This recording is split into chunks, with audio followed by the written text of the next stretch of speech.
রমজান থেকে আগে ব্যবসা ভালো ছিল, বর্তমানে রমজানে তেমন ব্যবসা ভালো না। মুড়ি আগে যে দাম ছিল এখনও ওই দামে। মুড়ি আমাদের 70 টাকা কিনা পরে 72 টাকা 75 টাকা আমরা মুড়ি বিক্রি করি। আগে এইটা বিক্রি করতাম 80 টাকা, সর্বোচ্চ 80 টাকা। না এবারে তেমন চাপ বলতে কিছুই নেই, বরঞ্চ তো আগের থেকে তুলনামূলক কম, অনেক কম। মুড়ি তেমন খাচ্ছে না, বাঙালির ঐতিহ্যবাহী মুড়ি, চিরা, খই, দই, আম, কাঁঠাল, এগুলা। খেজুর তো বাইরে এটা অনেক দাম, অনেক ধরনের নাম। খেজুরের অনেক ধরনের নাম, বহুরূপী নাম। তেল মারে কিছু সরষের তেল মাইকে করে কালার করে বিভিন্ন রেটে বিক্রি করে। বুট মুড়ি তো আপনি সারা বছরই খায় বাঙালি।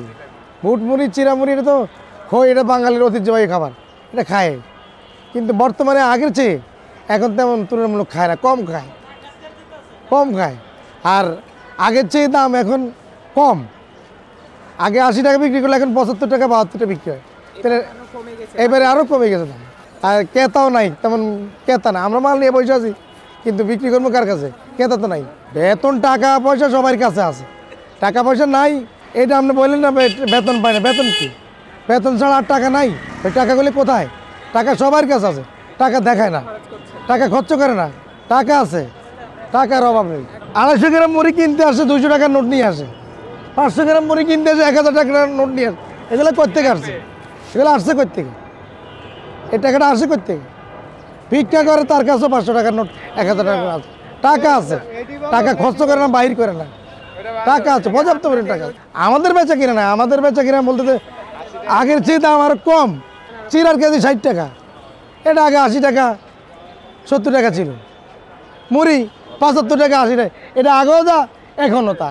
মোটা মুড়ি আগে 120 টাকা, এখন আরও 10 টাকা কমাই বুঝতে পারি। আমি যে বলতেছি মাল নিয়ে বসে আছি, ক্রেতা নাই সারা বছরে। এখন তো বর্তমানে আগে তো একটু ভালোই ছিল। এই আন্দোলন গেঞ্জামের পরে মানুষের একবার পুরাই মাথায় হাত।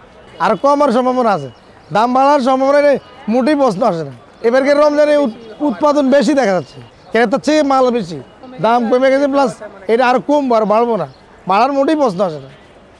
কারণ এখন যেহেতু নাই, তাহলে আপনি পরে কীভাবে বলবেন যে আর দাম বাড়বো?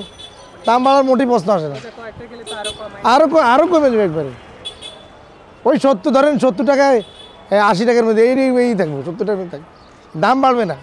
দাম বাড়ার মোটেই প্রশ্ন আসে না, বরং সেটা কমে যাবে আরও ধীরে ধীরে।